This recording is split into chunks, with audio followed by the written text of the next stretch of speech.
ক্যারিয়ারের শুরু থেকেই পরপর হিট সিনেমা উপহার দিয়ে জনপ্রিয়তার শীর্ষে পৌঁছেছিলেন ধর্মেন্দ্র পুত্র সানি দেওল। তবে সেই ধারাবাহিকতা ধরে রাখতে পারেননি পুরো ক্যারিয়ার জুড়ে।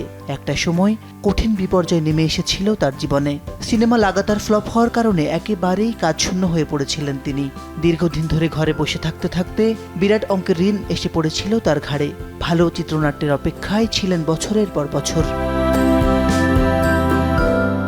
সম্প্রতি এক সাক্ষাৎকারে সেই কঠিন সময়, আর্থিক চাপ এবং ঋণের বোঝা নিয়ে কিভাবে ভালো ছিলেন সে কথা জানিয়েছেন অকপটে। 2001 সালে গাদার সিনেমার পাশাপাশি মুক্তি পেয়েছিল ইন্ডিয়ান। সানির দাবি, বক্স অফিসে ইন্ডিয়ান ছবিটি আমির খান অভিনীত লাগানের থেকেও ভালো ব্যবসা করেছিল। গাদারের সাফল্য তো ছিল আরও বেশি বড়।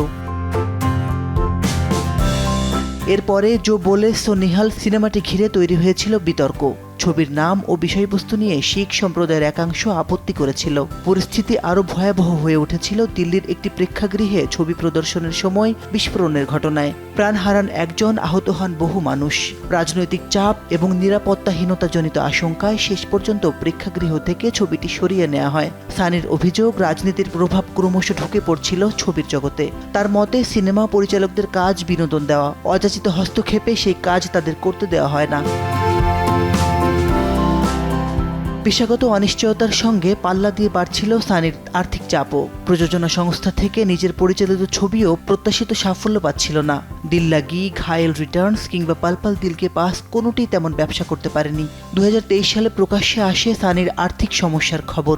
জুহু অঞ্চলে তার বাংলো নিলামে ওঠে, কারণ 56 কোটি টাকার ঋণ এসে পড়েছিল তার কাঁধে। তবে আর্থিক টানাপোড়েনকে নিজের জীবনের আনন্দের পথে বাধা হতে দেননি সানি। তার কথায়, ঋণে ডুবে থাকলেও যথেষ্ট আনন্দে থাকতেন। তার যুক্তি, সেই টাকা নিজের সম্পত্তি বিক্রি করে মেটানোর উপায় ছিল তার হাতে। 2023-এ গাদার 2 এর অভাবনীয় সাফল্য ফের বদলে দেয় সানির জীবন। দীর্ঘ বিরতির পর নতুন করে আলোচনায় আসেন অভিনেতা। তারপর জাট ও ইক্কায় কাজ করেন তিনি। সম্প্রতি রাজকুমার সন্তোষীর সঙ্গে ফের জুটি বেঁধেছেন বাটওয়ারা 1947-এ। ব্যর্থতা, ঋণ এবং দীর্ঘ অপেক্ষার পর সানির ক্যারিয়ার যেন নতুন অধ্যায়ের মুখে। আর সেই পথ চলায় তার সবচেয়ে বড় শিক্ষা, টাকা কমতে পারে, সাফল্যও থমকে যেতে পারে, কিন্তু জীবনের আনন্দকে থামিয়ে রাখার কোনো কারণ নেই। মাসিদ রনো, সময় সংবাদ।